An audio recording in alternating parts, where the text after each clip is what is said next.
So now we're moving forward into our glomerular diseases. We've looked at the different diuretics. That was the topic over here. And now we're moving on to nephritic syndrome. So in step one first aid, especially the 2020 and 2021 versions, they've included some new drawings to kind of help break it down. So I combined it all into my book. So you have your glomerular diseases, the nephritic, nephrotic, and then those that cause a little bit of both, right? Here's an anatomical image to kind of help you understand what the various location of parts of things are as we might discuss them. You're also going to be looking at this a lot under the microscope, histologically speaking, especially in the step one exam. Right, so you always have to be able to kind of sort of identify what you're seeing based off of what's happening. So anytime you hear about mesangial cells, that kind of includes all these cells that are in here. Right, they're also going to be in some level of contact with the macula densa, and they're kind of sort of just really space fillers. They don't really have excessive function per se. You have your capsular space, of course, the Bowman's capsule, which leads right into the PCT. But anytime you're seeing a glomerular histological image, you should be able to identify where the PCT is and where the DCT is based off of the macula densa, if at all visible, or just a general idea of seeing arteries that are coming and exiting, right? The afferent and efferent arteries. Nephritic syndrome, right? There's a whole list. Acute post-streptococcal glomerular nephritis, rapidly progressive glomerular nephritis. They all tend to have nephritis in the name. IgA nephropathy and Alport syndrome also go in here, which we've seen some of it in cardiovascular. When you go to nephrotic syndrome, those are more protein loss based, right? So they could be primary or secondary due to damage to the podocyte processes. So you can see your podocyte processes are kind of sort of all around the glomerular cells, the capillaries that are in here. They're surrounded by foot processes, which basically are filters, if anything. Right? So you have a bunch of things in here as well. And then the mixture stuff has diffuse proliferative glomerular nephritis or membranoproliferative glomerular nephritis. They're both proliferative, which is why they end up causing a mixture of both issues. So first thing, nephritic syndrome, disorder of glomerular inflammation, also called glomerular nephritis. Proteinuria may be present, but it's variable. If severe glomerular inflammation, it can exceed 2 grams per day and lead to a concurrent nephrotic syndrome. Most cases of glomerular nephritis are usually associated with less proteinuria, often less than 1.5 grams a day. So a gram a day usually is what you'll see, and that's how you know it's just nephritic, not nephrotic syndrome. The classic findings are macroscopic and microscopic hematuria. So you might see tea or cola colored urine, hypertension, and edema, which can also present with pulmonary edema. First thing you should do for diagnosis of nephritic syndrome, if you suspect it or if you see symptoms that make you think the patient might have nephritic syndrome, is to do a urinalysis. UA shows hematuria and variable degrees of proteinuria. In most severe cases, patients may have a decreased GFR with elevated BUN and creatinine. Renal biopsy may be needed for histological evaluation and treatment and prognosis considerations. So we looked at this already, and then we looked at that. We understood these things, and then move on. We'll look at this question, but we'll continue this first. So treatment, if present, treat the hypertension, treat the fluid overload if they have it, and give salt make sure you cause salt restriction. Don't let them eat whatever they want to. In the hospital inpatient setting, you have a diabetic plate, you have a nephritic plate. There's a plate, basically a lunch program or dinner program, a diet setting for every kind of issue. So this is one where you'll have to do salt restriction. ACE inhibitors for the renin-angiotensin aldosterone system blockade, plus or minus diuretics as necessary. Now diuretics, always remember, we just finished talking about them, diuretics are always a little bit of a tricky topic. When you put your patient who has renal problems on a diuretic, you risk that you're going to further cause them to become dehydrated. So if your patient is already dehydrated, if they tell you something in the question like they have dry mucous membranes or they're dry in any way whatsoever, they look like they're becoming really hypercoagulable, that's also a sense of dryness, right? When you don't have much stuff in your blood, much water and liquid in your blood, you become pretty hypercoagulable as well. Those are case scenarios you want to sort of avoid the diuretics. In some cases, depending on the etiology, corticosteroids plus or minus other immunosuppressant agents are a necessary treatment to reduce glomerular inflammation. Now you can see in first aid CK they're giving you images as well. There's a lot of histology here when it comes to step 1. You shouldn't really need to worry about it too much. Generally speaking, it doesn't look like CK is going to test you on the microscopic or histological findings per se. That's more of a thing that was already done and covered in step 1. But they could verbally test you on it. So you might have to revisit your first aid step 1 to kind of see how you're supposed to describe some of these things.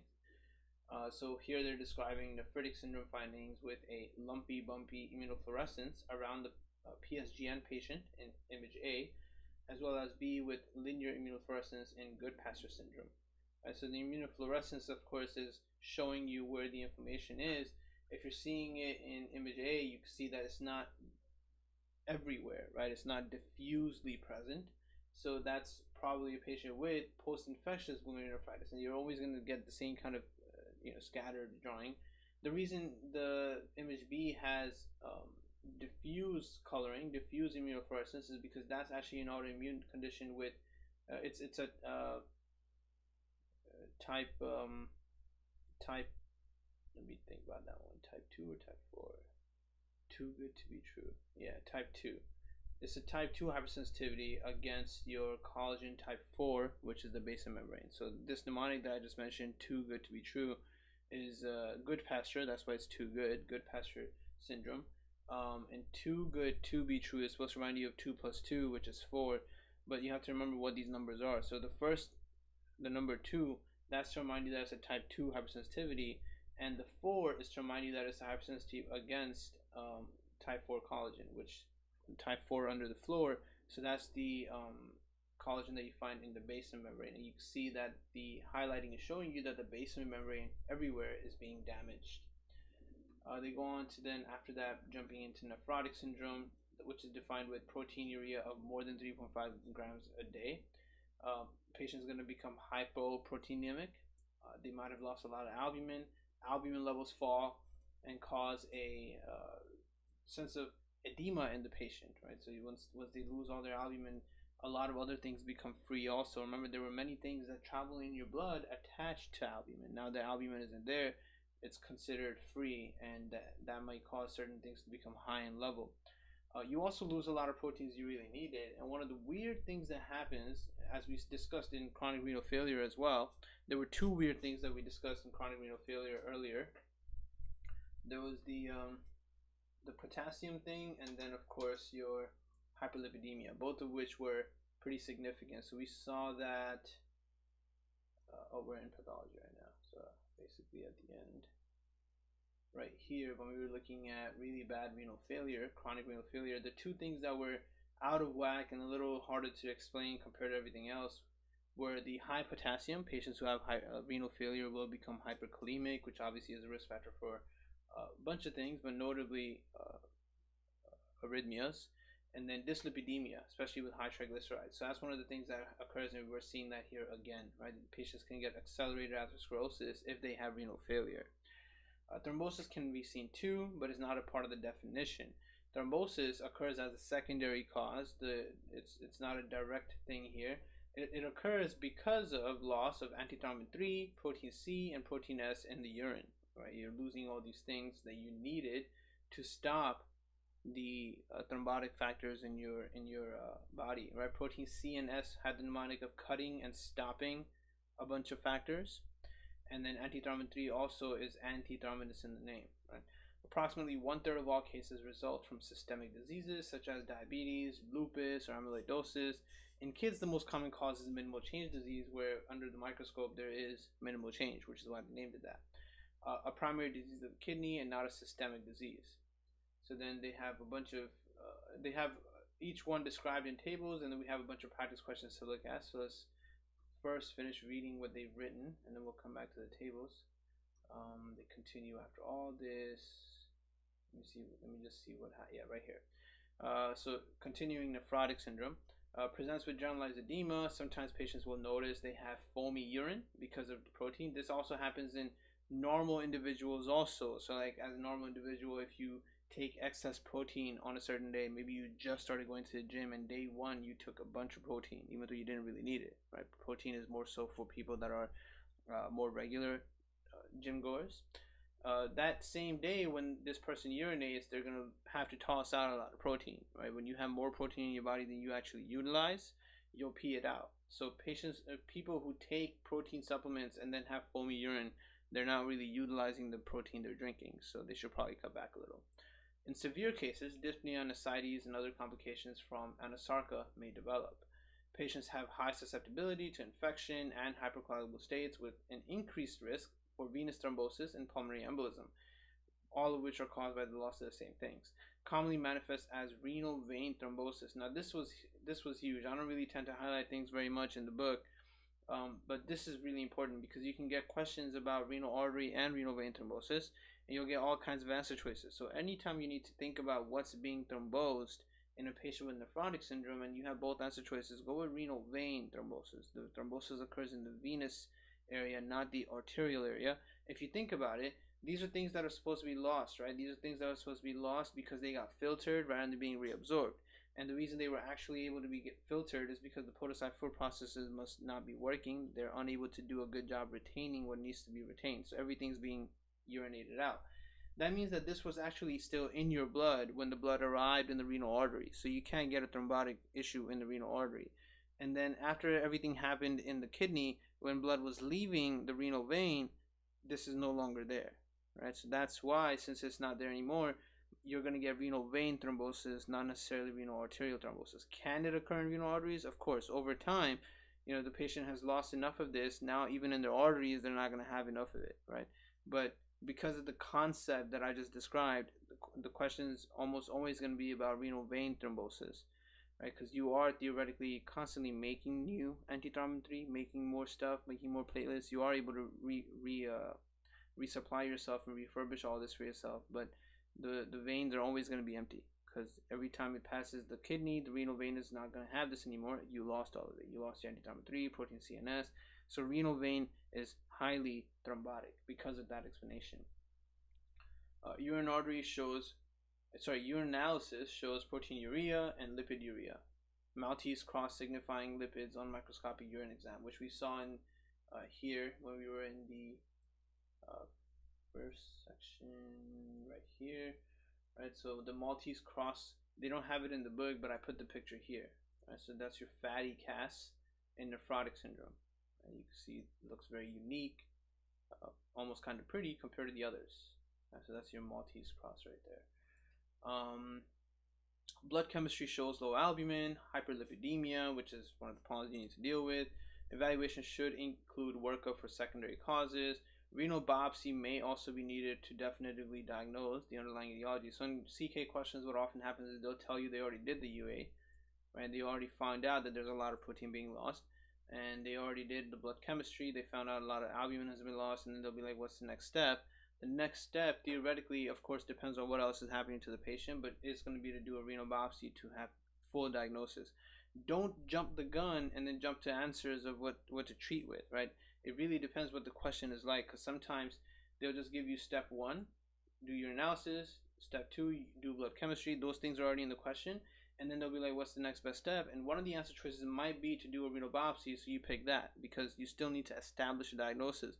But answer choices A, B, and C may be things like from here, the treatment stuff, right? But don't start treating someone until you have an established diagnosis, unless, as we said in some previous videos, that unless they're going, your patient is going through something so bad you don't want to wait, you don't want to waste time, right?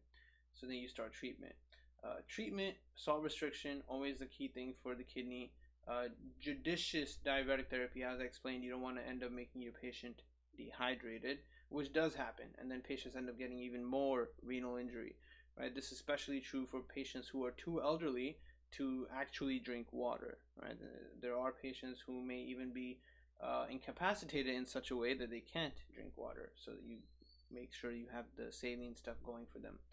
If hypertensive, you can use ACE inhibitors or diuretic therapy. If nephrotic syndrome is chronic, may need to treat with statins, right? So this is coming in play because of the hyperlipidemia the patient is developing. Remember, in nephrotic syndrome or any renal syndrome that becomes chronic, it's going to lead to chronic renal failure, basically, which is going to lead to accelerated atherosclerosis. That's a key point to remember. That is a fact right there that the common individual wouldn't know, but a medical student should definitely have full understanding of, right? So that's the kind of thing that separates us from the non-medical common individuals. Steroids and or other immunosuppressive medications may be useful for certain etiologies. ACE inhibitors decrease proteinuria and diminish the progression of renal disease in patients with renal scarring, especially diabetic patients. And of course, vaccinate patients with the pneumococcal vaccine, as patients are at increased risk for streptococcus pneumoniae infection based on how much gamma globulin they're losing in their urine. So this would be another tricky answer choice, right? Where you might have a patient they did everything for, they even started them on medications, and then they'll be like, what else should you do for the patient? And they'll just sneakily introduce this answer. Either they'll just say vaccinate the patient, or they'll say give the patient pneumococcal vaccine, but then they'll have some other answer choices that you might feel seem more appealing. Okay, some of those other answer choices may actually be things you do need to do, but it will be something you'll do later on, not immediately. But the immediate thing is going to be to give them this vaccine, because if you're treating renal failure and then your patient also ends up getting pneumonia, that's just going to make things that much worse, right? So that's your nephritic and nephrotic syndrome.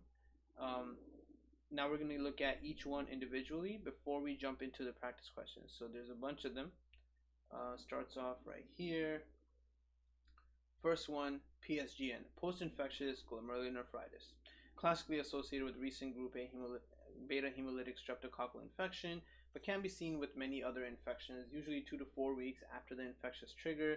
Most common cause in kids. You're going to have the tea or cola colored urine, hypertension, edema, occasional oliguria, and all this is going to be happening within this 1 month span of things. So maybe a few weeks ago the kid had some kind of infection and you have to figure this out. Low serum C3 that normalizes 6 to 8 weeks after presentation.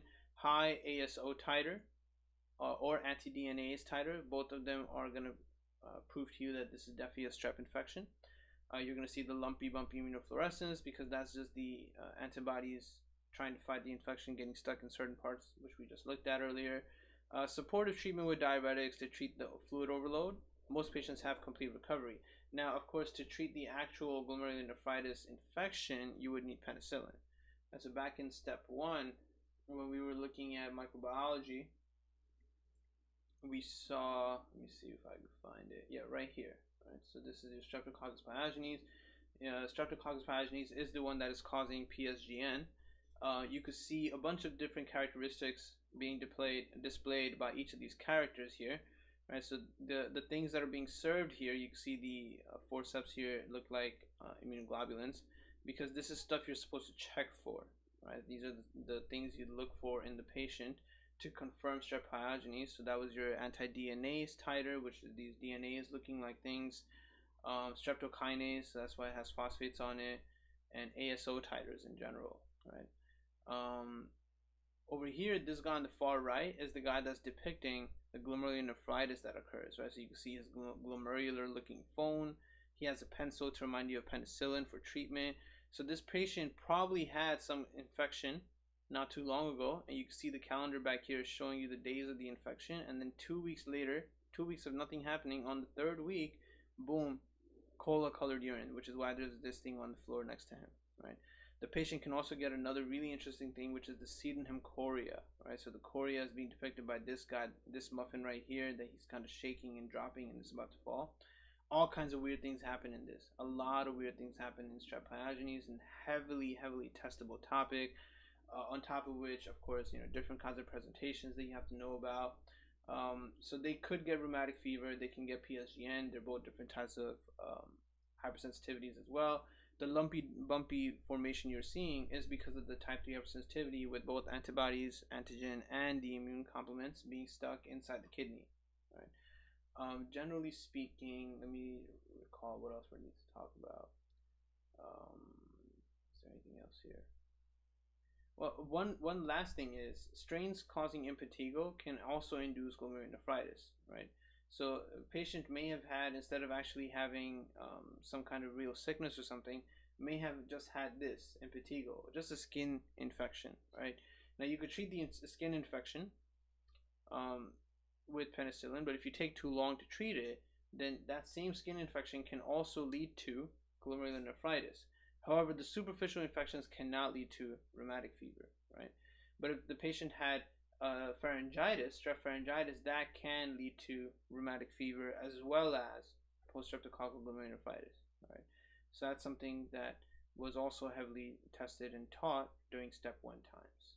Okay, so that's the culprit we're looking at in this first case scenario. Next one here, IgA nephropathy. Right, so you're basically obviously going to be losing a lot of IgA here. Most common cause of glomerular nephritis in adults. Typically occurs concurrent with an upper respiratory or GI infection because you're losing IgA. And IgA, remember, is secretory IgA. It's for your gut lumen. It's protecting everything in the GI and upper respiratory pathway. Henoch-Schönlein purpura also falls in this area. This is a vasculitis whose renal manifestation is pathologically the same as IgA nephropathy. So the two things might both be acid choices, but Henoch-Schönlein purpura has more things to it, so you have to be able to differentiate.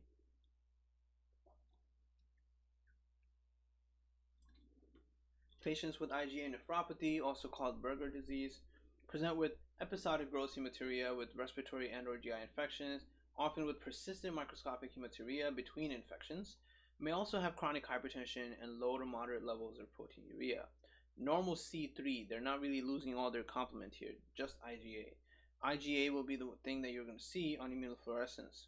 ACE inhibitors in patients with persistent hypertension, glucocorticoids in select severe inflammatory presentations. Non-responsive patients have slow progression to end-stage renal disease, and you can't do anything about it. If they're not responding to the few things that you can do, then this is just going to progress all the way to really bad renal failure. Henoch-Schönlein purpura, which is the next topic right after because they're so relevant, is a small vessel vasculitis. It's not just a renal problem. This is an actual vasculitis, often seen in childhood. It's going to present in a young child with a triad of palpable purpura, which you can see in the name, arthralgias and abdominal pain, plus IgA nephropathy, which is what's going to cause the renal manifestation. Supportive therapy, ACE inhibitors, glucocorticoids, and immunosuppressants for severe inflammatory presentations. We're going to see that in questions when we get there, like this one right here, Henoch-Schönlein purpura. Right. Continuing on, nephritic syndromes, we have granulomatosis of polyangitis, which was formerly known as Wegener. Right. We still want to call it Wegener because it's part of the mnemonic that helps us remember how this works. So granulomatosis of polyangitis is going to have both the granulomas as well as polyangitis, so inflammation in a bunch of blood vessels. You see granulomatous inflammation of the respiratory tract with nasopharyngeal involvement, so upper respiratory tract and lower respiratory tract, as well as the kidney with necrotizing vasculitis of the glomerular capillaries. Really bad. Respiratory and sinus symptoms occur. Cavitary pulmonary lesions bleed and lead to hemoptysis. But although the presentation may make it look like the patient has pneumonia, they don't, and maybe they'll even tell you that chest X-ray isn't really showing any pneumonia type features. Renal manifestation, often acute kidney injury, hypertension, sometimes gross hematuria, oliguria. Presence of PR3 ANCA and C ANCA are key things that you look for. So we had a mnemonic back in step 1 where we said that if you look at the name granulomatosis with polyangitis, this entire name doesn't have I think it was based off of the letter P. C ANCA and P ANCA. Yeah. So no, it was based off of C. Yeah, this name here, this entire name doesn't have the letter C in it. And there's no C in granulomatosis with polyangitis. So since there's no C in it, this one is the one that is C ANCA. Okay, the others are going to have C in their name, and those are the ones that do not have C ANCA, they have P ANCA. There's a difference between C ANCA and P ANCA, which they could also describe to you based off of immunofluorescence. One of them highlights the cytoplasm, the other highlights the periphery. I can show you that. I have a picture for that as well. Let me see. Not in renal, that was more so a cardiovascular pathology topic. So right here, in fact, this picture didn't always used to be here, but they did start showing you. So you can see in image J, right, you're highlighting the actual nucleus itself, right, whereas the other one is highlighting more of the periphery. Right, so H is P ANCA, J is C ANCA positive, where you're not highlighting the actual periphery of the cell, like the outer part of the cell is probably that big, and the same thing for the other one. You can kind of see a black line around for the rest of the cell, right? So it's not highlighting the outside; it's highlighting the actual side, the actual central nucleus area. So that's kind of what we talk about with C and P ANCA. Let me just make sure which one is which. So H is showing you, yeah, H is showing you C ANCA because it's highlighting the cytoplasm. That's how you memorize that, right? H is highlighting the cytoplasm, and P ANCA is the one highlighting the periphery of the nucleus. And I think that's what I just said in the beginning as well. But just make sure you get that down right, right? So this one here is P ANCA because it's highlighting the periphery of the nucleus. This one is C ANCA because it's highlighting the cytoplasm.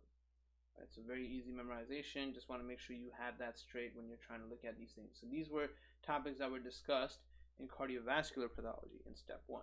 Right, so the one we're looking at right now, granulomatosis of polyangitis, right here. It's not, the other way to memorize it is Wegener. Right, this is also really good because if you remember, if you rewrite it like this, you turn the G into a C to remind you this is C ANCA. If you want to use this memorization technique, for me the best one was understanding that this name, this entire name, all the names of this thing doesn't have a C in it, so this is the one that's C ANCA, which reminds you then the others that do have a C in their name, like microscopic polyangitis has a C in it, eustinophilic polyangitis has a C in it, those guys are P ANCA. Okay, so here the other thing that's nice about Wegener is the we. We should remind you of both U and I, so upper and lower respiratory tract involvement, as well as hematuria and red cell casts. Right, so that's the full story here. Treat with cyclophosphamide and corticosteroids, which they explain here as well, right? So treatment, high-dose corticosteroids, cytotoxic agents, rituximab. Patients tend to have frequent relapses. Life-threatening cases are treated with plasmapheresis. The next two guys both have a C in their name, so they're P ANCA. Microscopic polyangitis is a small vessel vasculitis similar to GPA, but there's no granulomas, hence the name doesn't have granuloma in the name. Right, so it's just a microscopic polyangitis without granulomas. There's one more difference here. It's similar to GPA, but it doesn't involve the upper respiratory tract, so no nasopharyngeal involvement. There is a renal manifestation, often with acute kidney injury, hypertension, sometimes gross hematuria and oliguria, and it also has the involvement of the lower respiratory tract, which is basically your lungs, but no sinusitis, which would be upper respiratory tract. So the differences between these two are very much just based off of whether or not nasopharyngeal involvement is there. If the upper respiratory tract is involved and there's a vasculitis happening, then you think of GPA. If the upper respiratory tract is not involved and there's a vasculitis happening, then you think of microscopic polyangitis. Right? Also treated pretty much the same way: glucocorticoids, cyclophosphamide, rituximab, and plasmapheresis. They're all treated pretty much the same way, all three of these case scenarios. The third one here is eosinophilic granulomatosis with polyangitis, or Church-Strauss. No matter which name you pick, it has a C in the name, so that reminds you that this is also going to be P ANCA. Small vessel vasculitis, similar to GPA. Once again, they say no granulomas, but this time it actually has the name granulomatosis in its name. I'm not sure why they wrote that actually. Let me just check that because I thought they both had granulomas. Yet, I don't know why this might have actually been a printing error by them because there is granuloma in there. I don't know why they wrote that. Right? They tell you here granulomatous, necrotizing vasculitis with eosinophilia. So definitely want to edit that out of the book because that is a mistake by them. It's obviously going to have granulomas because it is named that way. And it's an eosinophilic thing, which should remind you of eosinophilic things like asthma. So here in this patient, you will see asthma, sinusitis, skin nodules, peripheral neuropathy. Renal manifestation is the same thing as the others, hypertension and oliguria, and you treat it the same way as well. So the differences between these three is very minute stuff, and you have to look for that when you read a question. If you're reading a question and you start realizing that the question is clearly about one of these things, you start looking for those key differences. Is there nasopharyngeal involvement? Is there a granuloma? Is a C ANCA or a P ANCA? Have they given you any of those things? Then you can kind of better understand what's happening. If the patient has asthma, you start thinking of the eosinophilic thing. Next one is a group of anti-glomerular basin membrane diseases.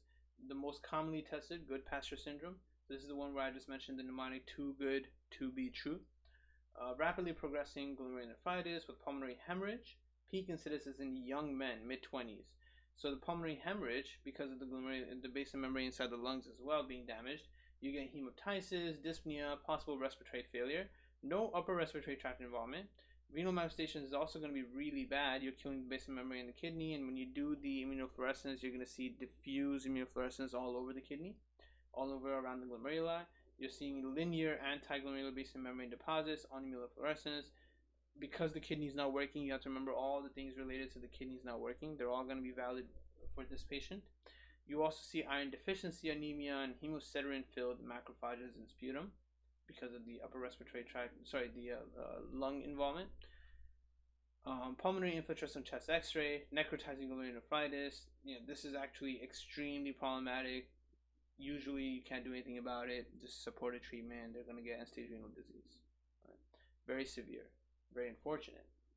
Next one's pretty bad too. Alport syndrome, less commonly tested than Goodpasture syndrome, but Alport syndrome is also a little more, I would say, confusing in questions. You won't know what the hell is happening when you read the question, and if you haven't studied Alport syndrome, or you tend to forget Alport syndrome, like right now when we're looking at it, if this is the first time in a long time that you're looking at Alport syndrome, and you don't know Alport syndrome very well, then chances are you have no idea what it does until we start reading it, right? So that kind of thing can happen on test day too. So you want to make sure you're ready with this. You don't want to lose this question. It's not so bad. Well, it's a really bad disease, but it's not so bad to memorize. Hereditary glomerular nephritis, 80% of cases are X-linked, which means that you're usually going to see this in men. Typically diagnosed between 5 to 20 years of age, so extremely young guys. Asymptomatic persistent microscopic hematuria. Gross hematuria in setting of intercurrent illness or systemic stressors, progressive proteinuria as condition progresses, associated with acquired sensory neural deafness and eye disorders, right? Because it's related to the same loss of functional type 4 collagen. Glomerular basement membrane splitting on electron microscopy progresses to renal failure, but ACE inhibitors can kind of slow that down. After the kidney transplant, since these patients do not have normal glomerular basement membranes, with the normal renal allograft, they'll be okay. Right, anti-GBM nephritis may develop, but all in all, both of these, Goodpasture and Alport, are case scenarios that are just going to lead to end-stage renal disease, and there's not much you can do. Right? So you're just going to get renal failure. The question won't really ask you what to do anyway, because there's nothing you can do. They'll mainly just ask you to identify what the problem is. Right? Hopefully, it'll be a direct question asking you for the name of the disease, and you'll be okay. Here they continue on with causes of nephrotic syndrome now, right? So these are the ones with more than 3.5 grams of protein loss every time they urinate. So first one, minimal change disease, most common cause of nephrotic syndrome in kids, usually idiopathic, so there's absolutely no reason it's happening, and that's okay. You'll identify the fact that there's no reason. You'll also identify the fact that there's nothing severely bad in the patient. They're okay, and that's why you pick minimal change disease. Idiopathic etiology, but secondary causes could be recent use of NSAIDs. Maybe the child has hematologic malignancies like Hodgkin lymphoma. It's just going to be a child with sudden onset of edema. Nothing crazy is happening, so no major red flag symptoms. Even light microscopy and electron microscopy doesn't really show too much, right? There might be some effacement of epithelial foot process in the electron microscopy that you might do, but generally speaking, it's not really ordered. Like in the very end, when you're done with everything and the child's okay, then you might do electron microscopy just for official diagnosis. But usually it's a pretty good clinical evaluation where everything's okay, but there's still some proteinuria, so you figured out the only explanation must be minimal change disease. Steroids could help, right? But this is actually nice. Favorable prognosis is perfectly okay, nothing crazy. Sometimes it actually reverses and the child's going to be okay. Then you move on to things that are not so good. So first one, we have FSGN, focal segmental glomerulosclerosis. FSG, just FSG. So it's FSG, or you could also remember it as FSGS, but you have to remember that there's a sclerotic presentation here, and it is a nephrotic syndrome. This one's also idiopathic for the most part. Almost all questions about it are idiopathic, but there are some things that they'll tell you in the question that are supposed to make you think of this. Your suspicion is supposed to build towards this. It'll be usually someone who has done IV drugs, has HIV, or has sickle cell disease. Either one of these three things is very critical for this patient. Focal segmental. The most common cause of nephrotic syndromes in adults, but especially in the African American individual. Right? So the focus in this focal segmental thing is around, so the way I memorized what it was when I was new to this was I applied the whole racism aspect of things, right? So the focus is on black people. There's segmentalization of black people. These are things that happened way in the past, right? Not in today's time. So those things would remind me of the fact that I'm looking for an African American patient who either has sickle cell or HIV, or a Hispanic patient who has sickle cell, HIV. Not so likely they'll have sickle cell, but HIV or opioid abuse, right? Any of these things, any combination of these things, that's what you're looking for. So when you start thinking of focal segmental as that manner, hopefully that'll help you further remember that this is related to certain races and certain activities or diseases, right? That's exactly what the case scenario is. If none of that is mentioned, it's usually not FSGS, and that's not the answer you pick. So that helps you get rid of that answer choice. Patients also don't tend to present with anything crazy, no major reflex symptoms, just hypertension and edema. You could do a biopsy of the kidney, you'll see the glomerular sclerosis, and then you're done with that. Prednisone is all you need to do, and ACE inhibitors, of course, with the hypertension. The patient should be okay. It doesn't kill the patient. They won't die to this, they'll die to whatever else they've been doing, like the heroin, the HIV, or really bad sickle cell that goes out of control. Then there's membranous nephropathy. This accounts for about 30% of nephrotic syndromes in adults. Most common cause of nephrotic syndrome in white adults, right? So you can see right away there's the race thing right there again, right? So we got the focal segmental with black patients and Hispanics, and then membranous nephropathy with white patients. Maybe secondary to solid tumor malignancies, hepatitis B, malaria, autoimmune diseases, right? Or some drugs. Very important to see some of these being mentioned. Usually the question is someone having a solid tumor malignancy that they come in because of symptoms of that malignancy, and one of the major symptoms you're seeing is this membranous nephropathy, and it affects the membrane. So when you look at the next column over, you're going to see a spike and dome appearance caused by granular deposits of IgG and C3 under the epithelial side of the membrane, which is why it's a membranous nephropathy. And since you're slipping things under the rug has a bump on it, and that's the spike and dome you're seeing. Okay. On light microscopy, there's just going to be thickening of the glomerular basement membrane because, once again, you slid a lot of shit under the rug. Patients may have anti-phospholipase A2 receptor antibodies, but that's a very specific question. So if you ever see anti-phospholipase A2 receptor antibodies in a question, there's talking specifically about membranous nephropathy. ACE inhibitors first line, prednisone for immunosuppressive therapy, and just take care of them, supportive. Diabetic nephropathy, of course, this is a patient who's not managing their diabetes very well, or may have had diabetes for a long time and didn't really come in to get treated. So then they developed a bunch of glomerular sclerosis that led to formation of Kimmel-Steele-Wilson lesions in their kidney. This hyalinized lesion doesn't go away on its own at all and severely weakens renal function, leading to proteinuria. Patients generally have long-standing, poorly controlled diabetes with evidence of other organ system complications as well, such as retinopathy or neuropathy. On evaluation, you'll see the same thickened glomerular basement membrane, but you won't have a spike and dome appearance. This time it's actually just thickened due to inflammation. A lot of mesangial matrix. You remember the mesangial cells I mentioned that are really just there for supportive purposes? You're going to have more of them. But the most important thing is a Kimmel-Steele-Wilson nodule. There's supposed to be no nodules in there. It's just cells and stuff. Then you're going to start seeing these pink nodules if they're using H&E stain. Tight control of blood sugar. ACE inhibitors are renoprotective in diabetic patients. Screen for diabetic nephropathy. Check their urine, microalbumin, and then just supportive treatment. In diabetic nephropathy, the main issue is to deal with the diabetes. Take care of the diabetes and then manage their blood pressure. Most of these patients have both issues, diabetes and hypertension together. Next one, lupus nephritis, where you're actually going to see certain loops. So that's one of the memorization things that we have from step 1. Classified as WHO types 1 through 4. You don't really need to know the differences, but obviously from 1 to 4 it gets more severe. The severity of renal disease often determines overall prognosis.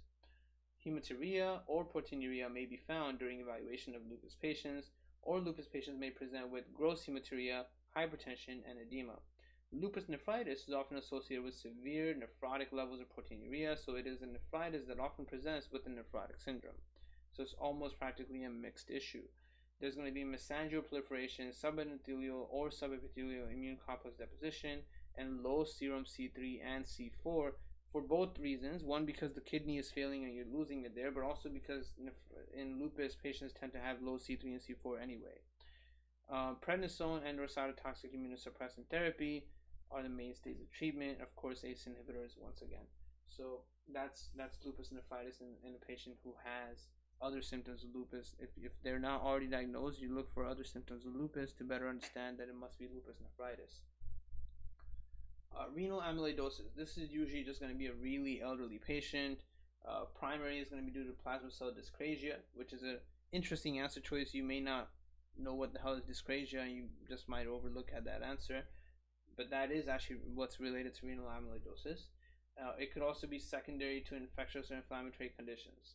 Patients may have multiple myeloma or chronic inflammatory diseases like rheumatoid arthritis or anything else that usually has any other reason to cause amyloidosis. You see nodular glomerular sclerosis. Electron microscopy actually shows you the amyloid with the apple green birefringence, some congruous stain. Prednisone and melphalan. Now, melphalan is an acid choice you've probably also not ever seen, right? So these are some things that they love playing around with on these low yield topic questions, right? You might get a question on a patient who's maybe 80, may even have like rheumatoid arthritis, 2 reasons to have amyloidosis, right? And then the patient might be presenting with some renal problems they've been having for maybe 4-6 months now, and you check everything and it's pretty clear they have renal amyloidosis. You figured it out. Now, either the answer is going to be that the patient is having plasma cell dyscrasia, which is related to multiple myeloma for the most part, or the answer might have to give the melphalan, right, which you won't want to pick because you don't know it. These kinds of things happen a lot, and I've told you before, you should first be able to rule out the answer choices that you do know because they shouldn't be relevant for your patient. Right? You rule out those answer choices, you should be okay. Next group of things are your membranoproliferative nephropathy, which were your mixed things. They have both things, right? So they're proliferative, they have both hematuria and proteinuria in the patient at very high amounts of each one. So the first one, type 1, type 3. Nomenclature is changing, but these are the classic terms. So that's your type 1 or type 3 membranoproliferative glomerular nephropathy, MPGN. Maybe primary or secondary to some hepatitis or cryoglobulinemia. Cryoglobulinemia is something that occurs in HCV anyway, so they're relevant. May present with gross hematuria, hypertension. Lupus nephritis is often associated with severe nephrotic levels of proteinuria, so it is a nephritis that often presents with a nephrotic syndrome. You note this tram-track, double-layered basement membrane, subendothelial deposits of mesangial stuff and low serum C3.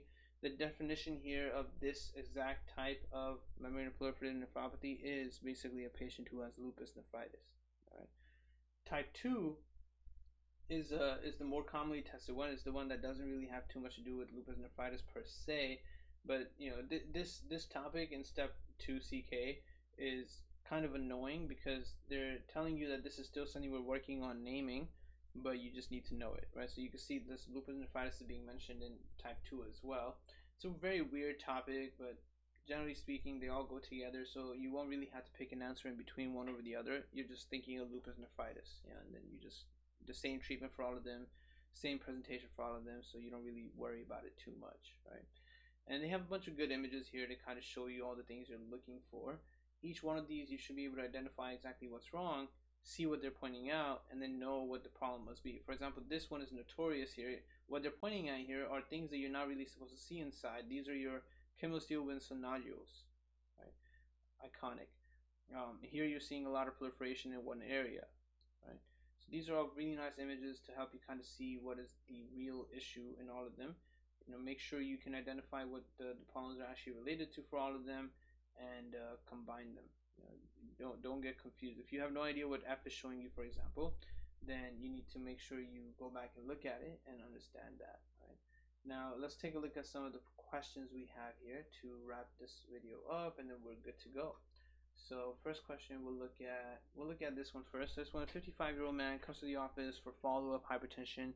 He was diagnosed with hypertension 5 years ago, and since then has been treated with benazepril and amlodipine. So it's a pril. It's I don't know why they chose such a weird one. Right? They could have just written lisinopril, but it's an ACE inhibitor and they have amlodipine. Okay, calcium channel blocker. His blood pressure has been consistently high over the last 6 months, despite dietary modifications to decrease salt intake. Medical history is significant for hypercholesterolemia. He does not smoke or consume alcohol. His blood pressure even today is high. BMI is 30 with increased waist to hip ratio. Adding chlorthalidone to his current therapy is considered for improving control of his hypertension. What metabolic effects may be expected? So this is just a direct farm question basically, where you have to remember your hypergluc for your thiazide diuretics, right? So hypergluc, glycemia, lipidemia, uricemia. Once you remember the gluc mnemonic like this, right, and calcemia, because remember thiazide diuretics also help you retain calcium. These are the things you would expect to see in the patient. So you pick whichever answer choice, right? 15% each chose either hyperkalemia or hypocalcemia, which are both wrong answer choices, right? It actually causes hypokalemia, hyponatremia, hypomagnesemia. These are the other things it causes by itself. You do unfortunately need to know exactly what each one causes, right? That's what we talked about in the last video. What were the things that were happening in each of these segments when you took the medication relevant to that segment itself, right? There's two skinny questions here. So first one, 55-year-old woman has diabetes for 7 years. Her physician is concerned that she might be developing renal disease. Which of the following is the most reliable marker for early permanent renal disease? So a very important question that you wouldn't really per se know until you go into clinical setting or do UWorld, and now you know. One of the key features to understand that a person is having early permanent renal disease is to find microalbuminuria. Other choices were glucoseuria, increased BUN, increased serum creatinine, and ketonuria. Now, you can knock out some of these answer choices because they're not always a sign of early permanent renal disease. For example, someone might have increased creatinine, right? But it can be fixed and then they don't have permanent renal disease. Someone can have ketonuria because they're on a keto diet or something, right? That doesn't mean that they have permanent renal disease. People can have glucoseuria because they just went out and had a lot of cake one day, but it's a perfectly healthy person. They just ate more sugar than they can handle. That's also a sign of something that just occurs, and it doesn't mean that they have permanent renal damage. Increased BUN, this we saw can occur for multiple reasons. It can even occur in a person with GI bleed.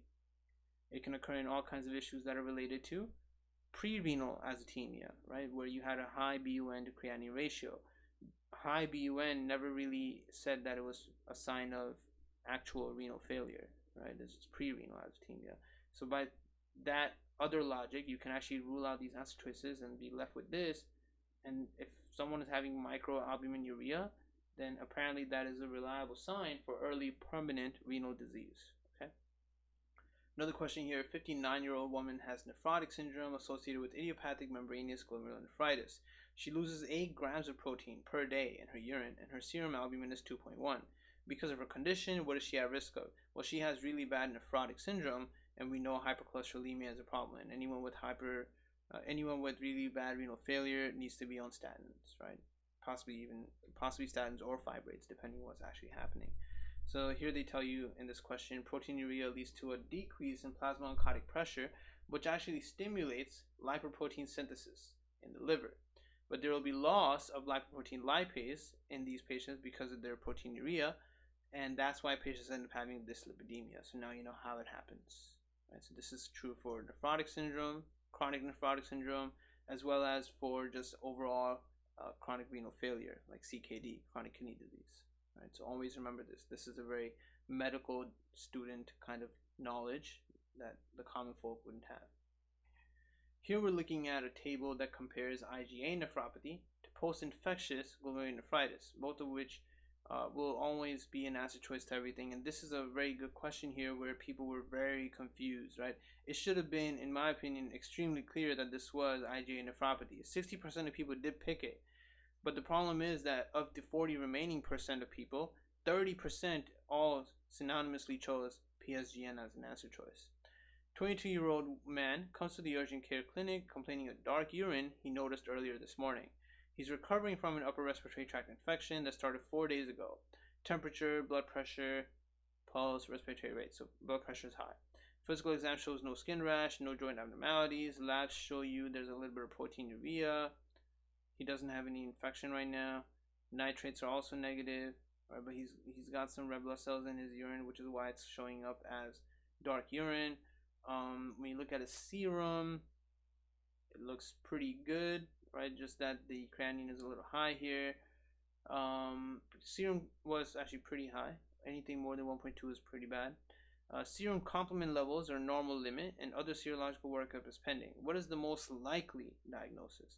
So you could either think that he had a respiratory tract infection that then led to having Psgn, or you could understand that he's lost a lot of his IgA, and because of losing his IgA, his upper respiratory tract is not really protected by the secretory IgA anymore, so he got an infection. Right? You have to figure out which one occurred first. Right? It's just like that silly question of the egg or the chicken. Here, that answer comes from the fact that this is a 22-year-old man, not a 12-year-old boy. Right? If it was a 12-year-old boy with the same exact question, then I would pick acute Psgn, because that is more likely to occur in young kids. Young kids, right? They tell you here, more common in kids aged 6 to 10, can occur in adults, but not that likely. Right? In Psgn, it usually 10 to 21 days after an upper respiratory tract infection with glomerular streptococcus, right? Strep pyogenes, and you see adults who are usually asymptomatic, but it could occur in adults as well. Patients would have a low C3 complement, which they told you here did not occur. There's no low C3. You would find some of these things in their labs, which they never mentioned, right? The anti-streptolysin O or DNase titers. Kidney biopsy would show you stuff, but they never went to that point. If this occurs in an adult, it actually ends up being really problematic. In kids, it's okay, but possible chronic kidney disease if it occurs in an adult. It's just really rare for it to actually occur in an adult. Since they told you complement levels are normal, though, this was not Psgn. That's really all you had to solidify, to prove to yourself that it's not Psgn. But you should also know that it's not Psgn simply because of the age of the person, making it very unlikely. Right? You saw how I made up a story for each disease here, and you should be willing to buy the IgA nephropathy story, that he must have lost IgA first, then ended up getting a respiratory tract infection. Not that he got a respiratory tract infection and then ended up getting Psgn. Okay, so very important. They tell you here, his gross hematuria is associated with an upper respiratory tract infection, hypertension, proteinuria, and red blood cell counts, as well as some acute kidney injury. This suggests glomerular nephritis. After an upper respiratory tract infection, glomerular nephritis can occur due to IgA nephropathy or Psgn. Psgn typically occurs 10 to 21 days later and is more common in young kids. Right? His infection just occurred 4 days ago. Remember, that 2-week thing from the calendar is very critical. That's another way to prove to yourself it was not Psgn. Right? This patient's serum complements are normal, and his course of just 4 days ago is not consistent with Psgn. Okay, very important. IgA nephropathy is the most common cause of glomerular nephritis in adults. Patients can have recurrent episodes of hematuria, usually within 5 days of an upper respiratory tract infection. IgA nephropathy is more common in young adult men. Serum complement levels tend to be normal, with mesangial IgA deposits seen in kidney biopsy. Patients can have a benign course or develop rapidly progressive glomerular nephritis or Ferritic Syndrome. Okay, so that's your difference between the two things. Now you know the key things you're looking for: a good time course, a lack of complement levels, history of infection more than 2 weeks ago, Psgn. Right? If it just occurred like 4 days ago, within the week, complement levels are good, but still had a respiratory tract infection not too long ago, showing you proteinuria, IgA nephropathy. Great question. Now here's a 7-year-old boy that is going to be Psgn. So a 7-year-old boy brought to the emergency department due to tea-colored urine this morning. He has had no fever, dysuria, urinary frequency, or urgency. He has had a runny nose and periorbital swelling for 2 days that his parents treated with antihistamines. The rhinorrhea has improved, but the facial swelling has worsened, so he's got some edema. 3 weeks ago, he had facial skin infection that resolved with a topical antibiotic cream. So you see, that's the strep pyogenes related skin infection that this child must have had. He's otherwise healthy and up to date with vaccinations. His mom has lupus. Vitals, they're not really giving you much. Physical exam shows periorbital swelling and mild pedal edema. The remainder of the exam is fine. So they treated his skin infection, but they never gave him penicillin, right? And we just said that the skin infection can lead to Psgn. But the skin infection cannot lead to rheumatic fever. Urine analysis is showing you some red blood cell and protein in the urine.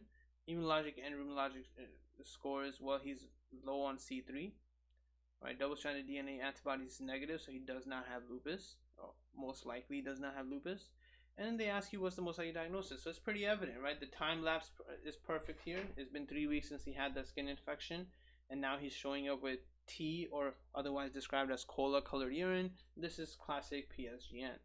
It was obvious from the initial sentence, T or cola colored urine in a young patient. I wrote that sentence.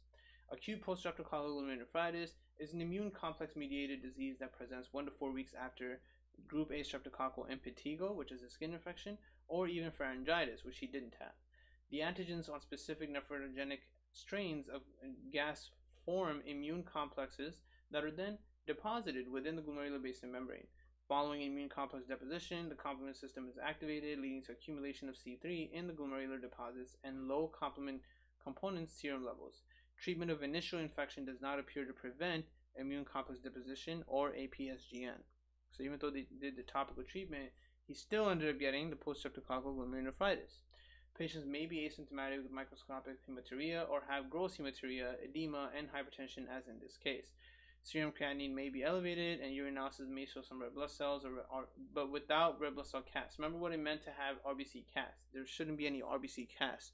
Red blood cell cast mean that you're actually messing up something inside the kidney itself. Right? That was a huge difference between the two. That was actually pretty important to understand.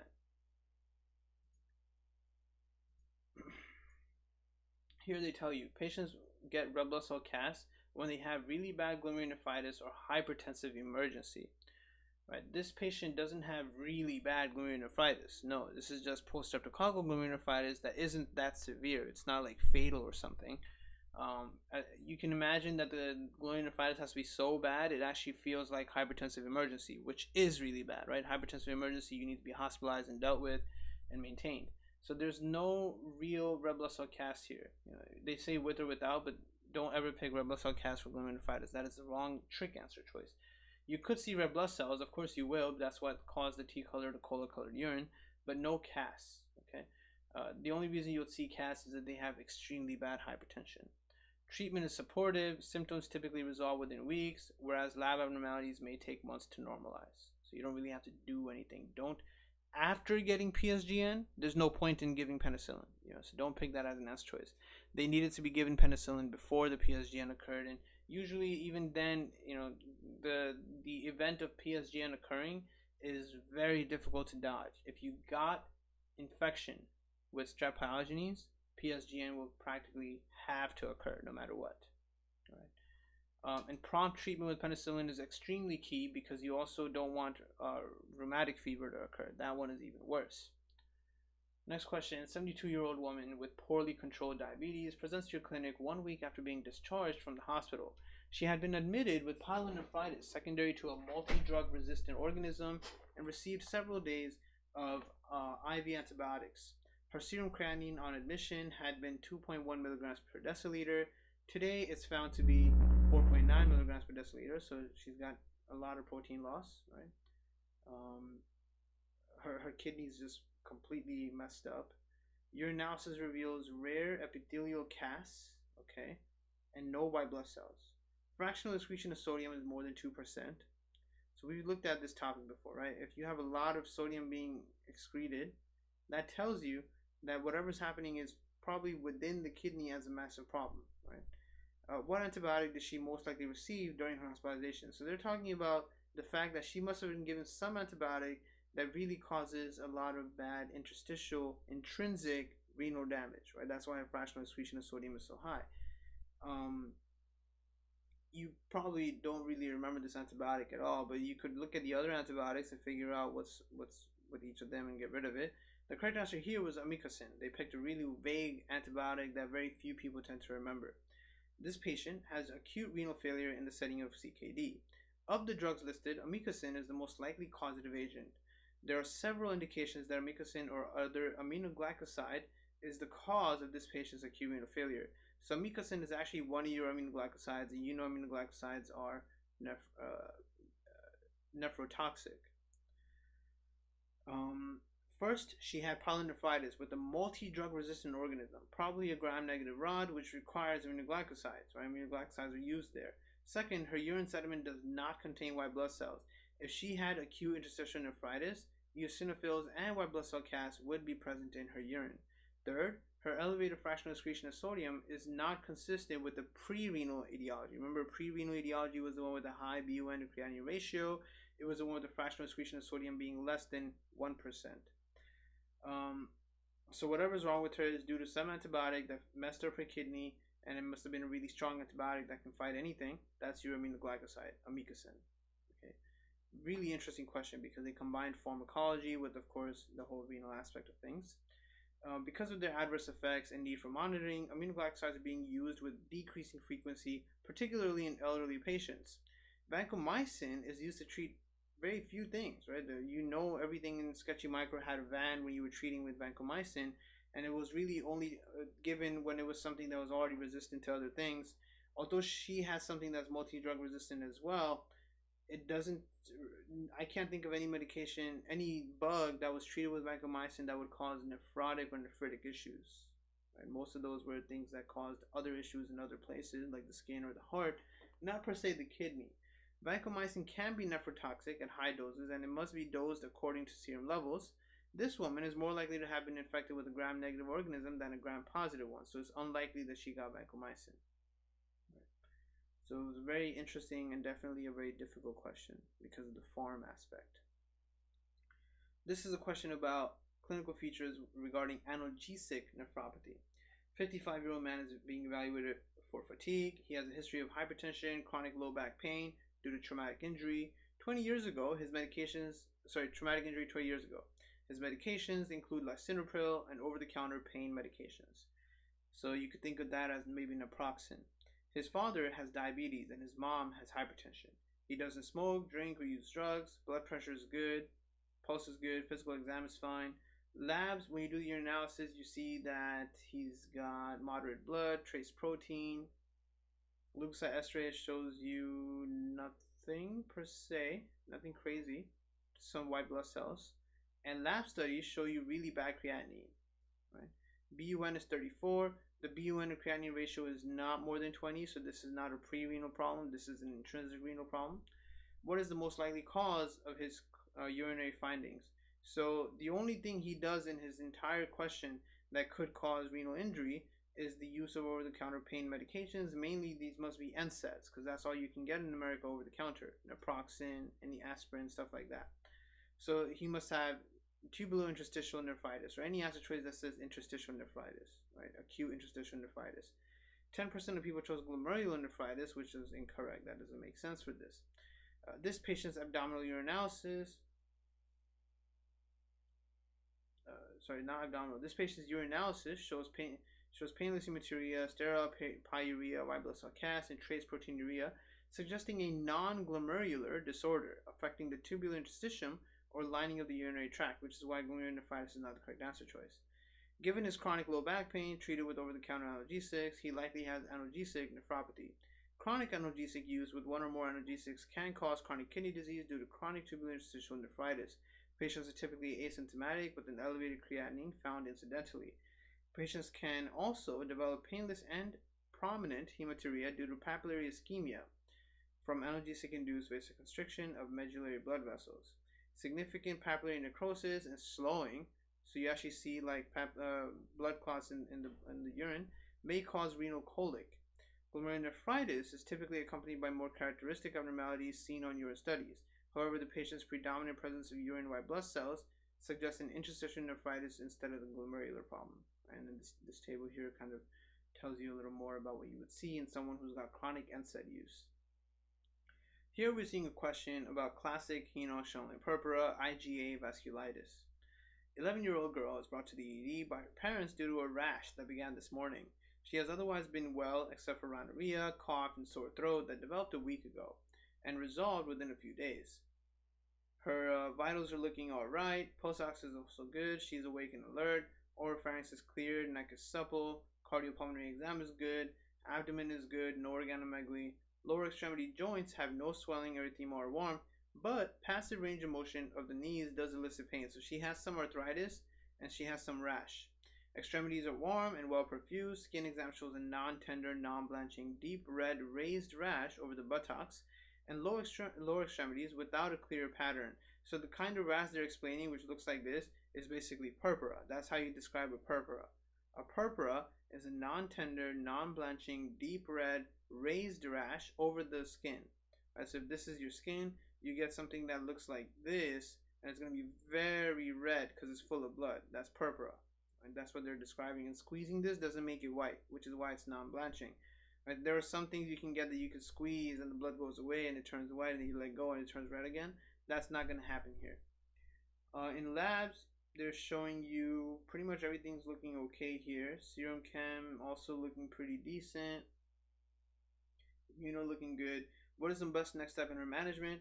Well, at this point, the best thing to do is order your analysis. Not because she has certain symptoms that make you think this. Not because she has a presentation that will immediately remind you of your analysis. The only way you'll ever get this question right is because you actually think of henoch-Schönlein purpura. If a child is presenting with arthritis and some kind of skin rash that is being described as a purpura, then that's basically check mark on this and check mark on this. Now you need to check for the other things. Well, the patient definitely doesn't have intussusception yet, because then she would have a lot of abdominal pain, so you need to check for renal disease, right? But one of the other things, this question can present in many ways. This question can also present with a patient who actually first gets the intussusception and then also has arthralgias, right? So if I pick these two things, then you need to, of course, check for renal disease as well, right? So really interesting question. Since there's 4 bullet points to this thing, it can present in all kinds of ways, right? It makes it a very fun question for them to write, because it can be both confusing yet also very straightforward, because if you remember IgA vasculitis, if you remember henoch-Schönlein purpura, then you'll know to check for renal disease, right? Not do something weird like order an abdominal CT or anything weird like that, all right? This question here, the answer was kidney biopsy, right? So this is the next best step kind of CK question. 46-year-old African-American man comes to the office due to peripheral edema. He has diabetes, hypertension, hyperlipidemia, and no history of coronary artery or cerebrovascular disease.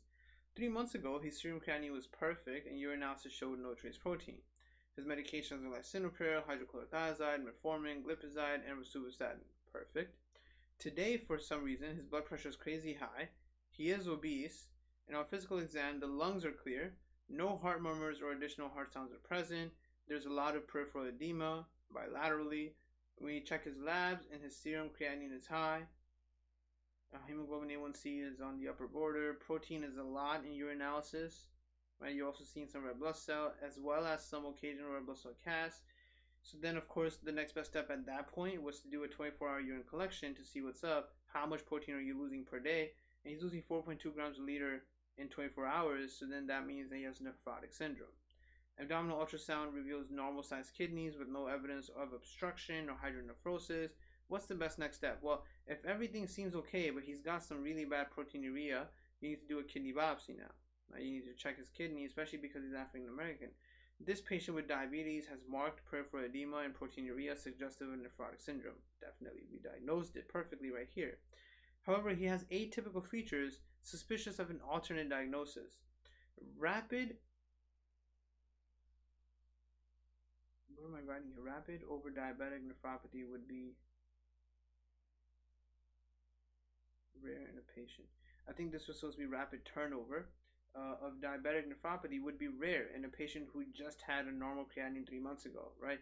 That makes sense, right? Because just 3 months ago he was okay. What happened in 3 months? Whatever happened in 3 months is definitely significantly surprising, and we need to figure it out. This is why we're doing a kidney biopsy. Kidney biopsy is not the routine thing to do.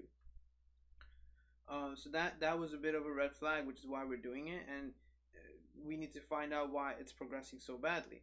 Hematuria and red blood cell casts, finding casts specifically, suggest possible glomerular nephritis, that this is a glomerular problem, and because you see red blood cell casts, it makes sense to see red blood cell casts because of his extremely high blood pressure. Thus, a kidney biopsy is needed to establish a clear diagnosis and prompt treatment. Prednisone can help against some glomerular nephritis, but the biopsy is needed to make sure. It's possible he has lupus nephritis now. So you need to check. Here we're seeing GPA, granulomatosis or polyangitis. 45-year-old white man comes to the ED due to shortness of breath, cough, hematitis for the past 2 days. Over the past 2 months, he has had intermittent fever, malaise, and a weight loss of 11 pounds. So all of this so far is really making it look like he may have lung cancer. His medical history is significant for GERD and chronic rhinosinusitis. He's never smoked. He lives in Chicago and never traveled outside of the USA. He works for a local granite and marble stone company, which doesn't really hint anything like, don't start thinking of pneumoconioses after that. It's not that big of a deal. A lot of people work in granite and marble stone companies. It doesn't really cause lung infection. Lung auscultation. Sorry, what was I up to here? He does not drink or use drugs. Physical exam, he appears ill. Vitals are looking good though. Lung auscultation indicates patchy rales bilaterally. Heart sounds are good. Labs show you low hemoglobin. Leukocytes are over 10,000, so you may have some infection. Serum creatinine, we're looking at creatinine is 2, right? But BUN to creatinine ratio is not more than 20, so whatever is wrong must be intrinsic to the kidney itself. Calcium is 9, that's okay. Chest imaging reveals multiple bilateral lung nodules with cavitation. Bronchoscopy shows several areas of tracheal narrowing and ulceration. What is the most likely diagnosis? So now people fell for the wrong thing here. 30% of people chose silicosis with tuberculosis, right? Because of his marble stone company job, and his hemoptysis. But understand that his symptoms just randomly popped up 2 days ago. Not something that he's been having for a long time. The only thing he's been having for a long time is chronic rhinosinusitis. So there's upper respiratory tract involvement with the rhinosinusitis, lower respiratory tract involvement with the hemoptysis, and renal involvement. That should make you think of the 3 things combined going into GPA, right? Granulomatosis of polyangitis was the correct answer that only 50% of people got. This patient with 2 months of intermittent fever, malaise, and weight loss likely has GPA, formerly called glomerular. Vasculitis of small and medium vessels, most commonly affecting white adults ages 30 to 50. Clinical manifestations are as in this table. Upper respiratory tract involvement, lower respiratory tract involvement, renal involvement. There could also be skin involvement with liver reticularis and non-healing ulcers, but we don't see that in him. Patients typically also have anemia of chronic disease, right? That's why he's anemic. He doesn't have real anemia. It's anemia of chronic disease. Diagnosis is by anti-neutrophil cytoplasmic antibodies, which is C-ANCA. We know it's C-ANCA because the name doesn't have a C in it. The name of the disease doesn't have a C in it. Treatment involves high-dose corticosteroids and cyclophosphamide or rituximab. Silicosis, which 30% of people chose, occurs in minors and stone workers and can increase the risk of developing active TB, which would then cause cavitary lung lesions. However, ulcerations, upper airway involvement, and kidney injury are not typical of TB and make GPA a more viable answer choice. Yeah, that's a pretty logical way to explain that. Here in this question, they had the table causes of peripheral edema, right? Things that can actually cause peripheral edema based off of what I like to call the Cetacci equation. So I call it the Cetacci equation because that's kind of how I memorized it when I was first learning it. This thing, capillary fluid exchange, right? So if you see right here, I wrote how I memorized it, Cetacci. This is a type of chlamydia, right? Chlamydia Cetacci is the one that causes parrot fever. It comes from parrots. But I use Cetacci to remember that this equation, you see the PCPI, pi C pi I, that's how you do this whole thing, like this. Starts with the P and then it's C, then I for the equation. So like PCPI, pi C pi I. Right, perfect way to memorize that was for me just Cetacci, PCPI, then pi C pi I. So I call this the Cetacci equation also, but generally speaking, this is just your capillary fluid exchange equation. Based off of things that change in that capillary fluid exchange equation, people get edema. And when we looked at that same equation in renal, we understood that the caliber of the thickness of the arrows was depicting who mattered the most, right? What was most significant and what was less significant. And hydrostatic pressure inside the capillary was most significant, which you can see right here. Right? Glomerular capillary pressure, when there's a lot of pressure in here, such as in a patient with hypertension or anyone who constricted their efferent, right? Or even constricted their afferent. Right? If you squeeze a tube, you push more fluid through it, remember? So constriction pushes fluid through it. Any of these case scenarios that raise pressure in here would increase glomerular capillary filtering. The others, not so significant. So that's why hydrostatic pressure is the #1 thing. Usually patients with heart failure, anyone with a lot of renal sodium retention because of renal disease, or venous obstruction like cirrhosis or venous insufficiency. These are case scenarios where we have increased capillary hydrostatic pressure. Decreased capillary oncotic pressure like protein loss can also cause edema. That's the second most common thing. Increased capillary permeability really only occurs in really bad shock or burns and trauma.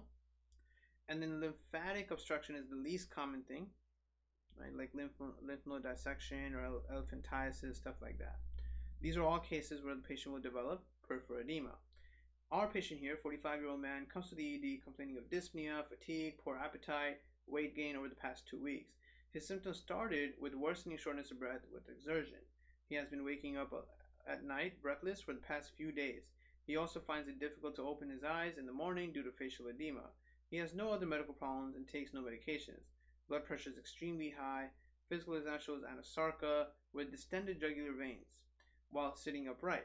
Lung auscultation shows bivascular crackles, so it sounds like he's got right heart failure and left heart failure.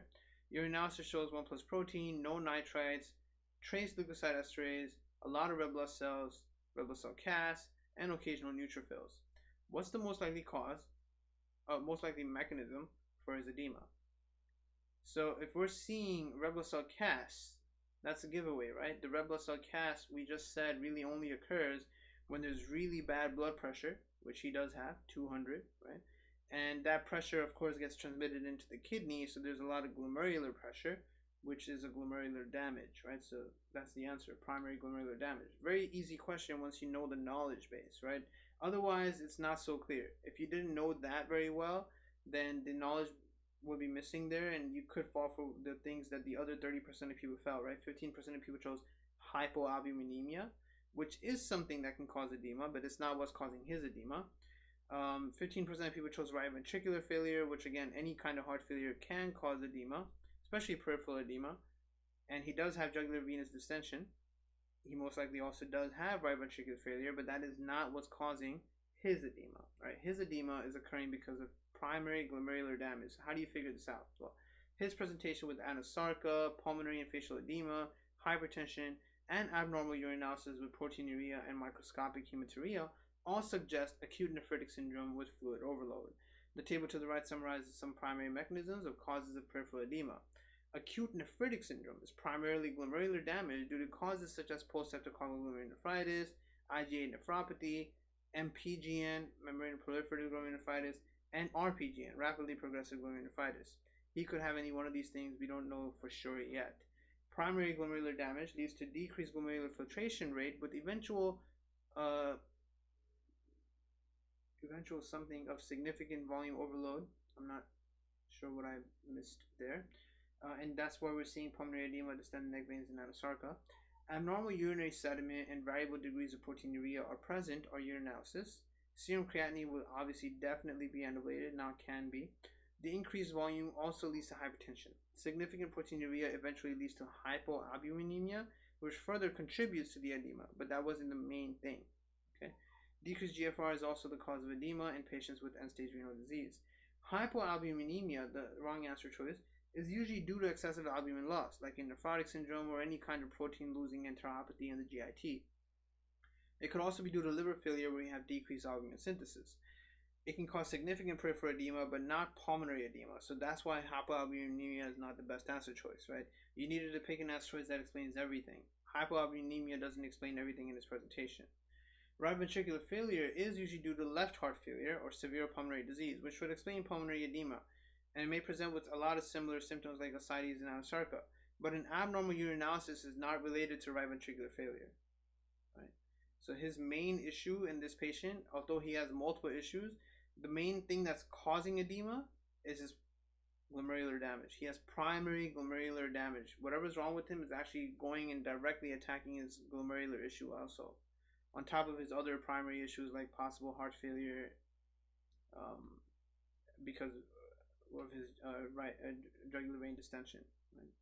So that's kind of what we're seeing here. Right? He doesn't have a primary lung problem. He has bivascular crackles because of his left heart failure, which is causing blood to back up into the lungs. Right?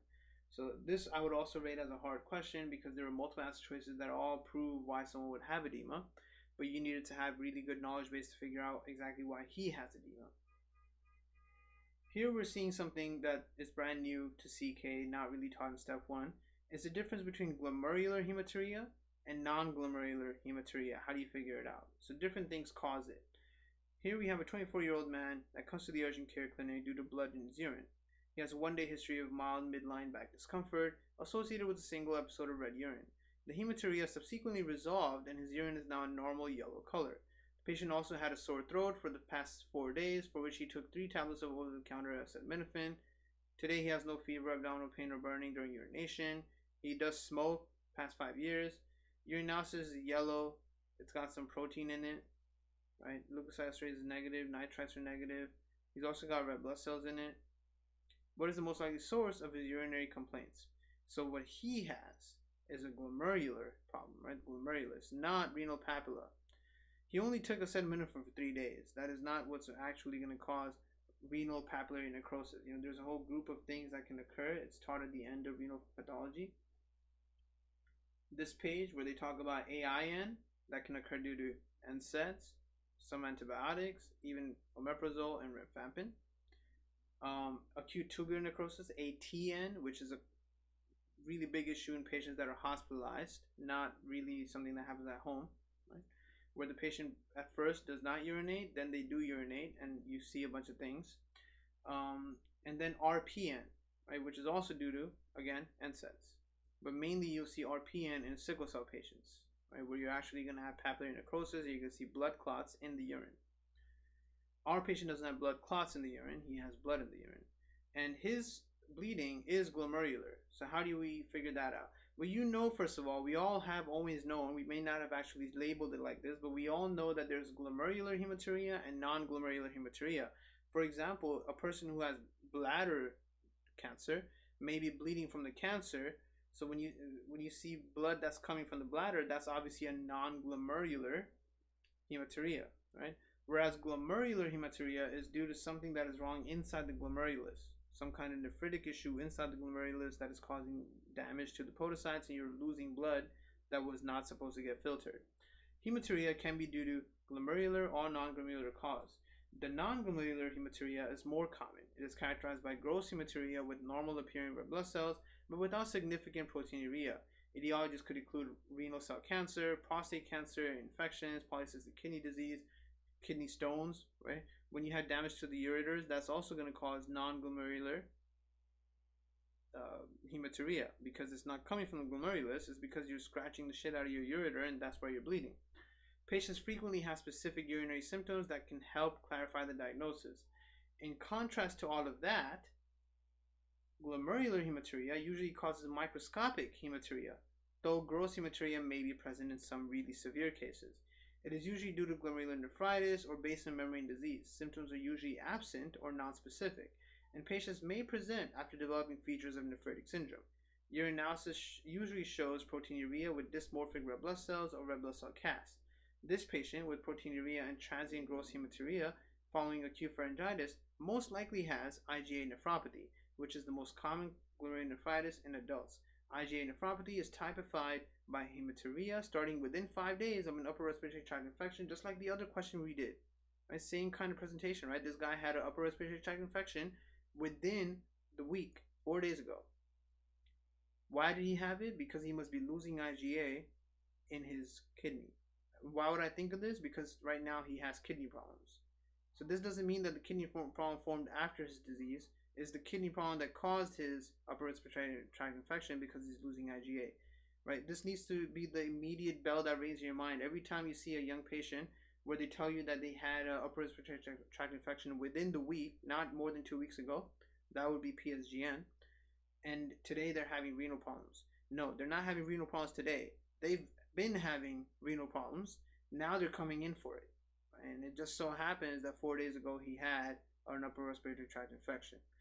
This is not the only way this can present. There's a reason they do this. USMLE likes saying that the patient had an upper respiratory tract infection a few days ago because it'll confuse students into thinking Psgn, especially when the student doesn't have a strong knowledge base. But the other thing that can happen is he could have actually had diarrhea or some kind of GIT issue also. When you lose IgA, you lose the protective IgA in the whole gut lumen as well. But they don't like doing that because then you won't be confused by Psgn at all. Psgn has nothing to do with gut damage, right? So there's a reason they're picking this. And that's kind of what you needed to understand here, right? So you got your non-glomerular hematuria, which is, there's many things that can cause it, so that's why it's much more common. And then you have glomerular hematuria, which was him, because he has IgA nephropathy. You would also see it in Psgn. You would see it in anything like Alport syndrome or even Goodpasture syndrome, where you actually damage the glomerular basement membrane, right? Those are the few case scenarios where you actually get glomerular hematuria. Otherwise, usually when people do have blood in the urine, it's not because of some kind of glomerular thing. It's something else that's causing bleeding to occur, right? And also understand, glomerular means just the glomerular. Anything outside the glomerular range is no longer glomerular. So like if you have papillary necrosis, that is non-glomerular, right? Polycystic kidney disease, cancer, nephrolithiasis, which is ureter, all these other things, right?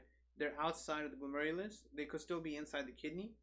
That's still non-glomerular, right? Same topic, another question. 34-year-old man comes to the office due to reddish-brown urine for the last 2 days. He says the urine is uniformly discolored throughout micturition, and he has no blood clots. He has 20-pack year smoking history. Vitals are fine. He's obese. Oropharyngeal mucosa and tonsils are normal. Abdomen is soft with no organomegaly. No costovertebral angular tenderness, so there's no ureteral stone. Urine microscopy reveals a lot of red blood cells, many of which are dysmorphic. What is the best next step in management?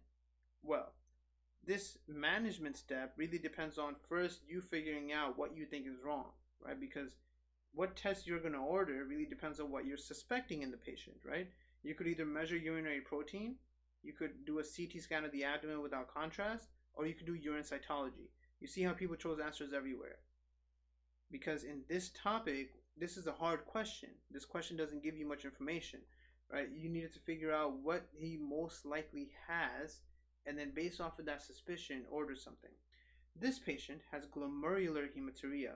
Why? Because he has red blood cells that are weirdly shaped, right? When you bleed out of ureteral damage, bleed out of renal cancer damage, bladder cancer damage, that's going to be normal blood. It's going to be blood that looks like your normal red blood cells and you're just bleeding it. But if the blood came from the glomerulus, it's kind of been squeezed and kind of, morphed up. So that was one of the key features in this question. Very good question to teach you that dysmorphic red blood cells are a sign of glomerular damage, right? And when you have a patient with glomerular damage and you suspect glomerular damage, you want to check for proteinuria. How much protein are they losing? Once you figure that out, you know for sure it's glomerular damage. So this patient has glomerular hematuria suggested by the dysmorphic RBC, because you get abnormally shaped RBC and RBC casts as they pass the glomeruli. Proteinuria, which is not given, but that is why we need to check for his urinary protein. And reddish-brown color-colored urine, methemoglobin formation due to acidic urinary pH and prolonged transit time in the nephron. Right, this is what he gave. They gave you two things. You needed to find the third part of the puzzle. Right, a one-time dipstick is unreliable since it may not detect non-albumin proteinuria. To establish the diagnosis of suspected glomerular nephritis, a kidney biopsy is often required. CT scan is used for non-glomerular hematuria. CT scan of the abdomen would find kidney stones, but this patient has no flank or groin pain, and the quality of his urine microscopy better suggests glomerular hematuria. Urine cytology is indicated in the evaluation of hematuria of malignancy of the urinary tract, but that wasn't something we suspect either. Right? He did have a 20-pack year smoking history, but if it was because of malignancy, it would be normal-looking red blood cells, not dysmorphic red blood cells. In addition, urine cytology is not generally one of the first steps, even in the evaluation of hematuria anyway. Right? You don't do urine cytology, so it was like there was no reason you would pick that. Okay? Very interesting question. Also hard. Here we have a question on the difficult topic of Alport syndrome. Not because the topic is difficult, but because people forget it, so it makes it difficult. 9-year-old boy is brought to the clinic for evaluation of dark brown urine for a day. He has had no fever, dysuria, hesitancy, or urinary frequency. For the past 3 days, he has had rhinorrhea, nasal congestion, and a sore throat, but these symptoms are improving. He has bilateral sensorineural hearing loss that has worsened over the past 4 years. A maternal uncle died from complications of a renal transplant 5 years ago, so renal transplant needed in that uncle. Right? Very important to understand that. Whatever was wrong with that maternal uncle needed a renal transplant, and the fact that they're giving you a maternal uncle should make you think of some X-linked issue. Vitals are looking all right, just a little bit of high blood pressure. The abdomen is soft and non-tender, no palpable masses, no suprapubic or costal-vertebral angle tenderness. There is hematuria. Serum creatinine is 1.4, so renal damage. Complement levels are normal though. They do a renal biopsy. What are they going to find? Right? So if you didn't figure out this is Alport syndrome, then the question becomes very difficult. Now, why would you know this is Alport syndrome? Well, first of all, a 9-year-old boy showing up with dark brown urine usually is due to Psgn, but there's no mention of any kind of infection here. So it's not Psgn, right? And then the fact that he's, actually, you know what? They did mention it. They did mention an infection, but look at the time frame. It wasn't more than 2 weeks ago, so it's not Psgn, right? And then other than that, he has a weird thing, the sensory neural hearing loss, which is completely out of nowhere, right? The X-linked maternal uncle issue, and then his renal failure at this age. Really bad, very weird, right? So what do you pick? You pick longitudinal splitting of the glomerular basement membrane. You pick any answer choice that is about the glomerular basement membrane, because that's what Alport syndrome is. Alport and Goodpasture both attack the basement membrane of the kidney, glomerular basement membrane. Not mesangial deposition of IgA. Why would you have mesangial deposition of IgA? This is not IgA nephropathy, right? Although, of course, you could think of IgA-related things because of the infection that just occurred 3 days ago. So now you're thinking, oh, maybe he had renal damage. He lost IgA, and that's why he got an infection. Just like the other IgA patients we looked at, the 2 other questions. But that is not what you should be thinking of for a 9-year-old boy, right? Let's look at this. Longitudinal splitting of the glomerular basement membrane was the answer. Alport is an inherited progressive disease affecting type 4 collagen in the glomerular basement membrane, cochlea, and eye. So the reason you wouldn't think of someone who had renal infection, lost IgA, then got their respiratory infection, just like the other IgA nephropathy questions, is because there was no mention of a maternal uncle who needed a kidney transplant in those questions. There was no mention of hearing loss in those questions. These 2 facts should make you really think of some inheritable glomerular basement membrane damage, right? And the same damage occurs in the cochlea and the eyes as well. Typical patient is a boy under age 10 with gross hematuria after a recent upper respiratory tract infection, as in this case. Asymptomatic microscopic hematuria often precedes gross hematuria, which recurs periodically and may be accompanied by hypertension, proteinuria, and chronic renal failure. Mutated collagen in the cochlea and eye results in sensory neural hearing loss and anterior lenticonus, which is a conical lens protrusion, respectively. Most cases are X-linked, and patients often have a family history, just like this guy. History may also reveal hereditary hearing loss in others. Labs may demonstrate elevated serum creatinine and normal complement levels. Diagnosis is with renal biopsy and electron microscopy, where you're going to see damage in the glomerular basement membrane. Management is supportive, and this is eventually going to lead to end-stage renal disease, as we already studied. IgA nephropathy has gross hematuria with upper respiratory symptoms, but hypertension and renal insufficiency is rare. And more importantly, in those, there's no uncle with renal transplant necessity. There's no history of deafness, right? Sensory neural deafness. Those are things that are more so supposed to make you think of Alport syndrome.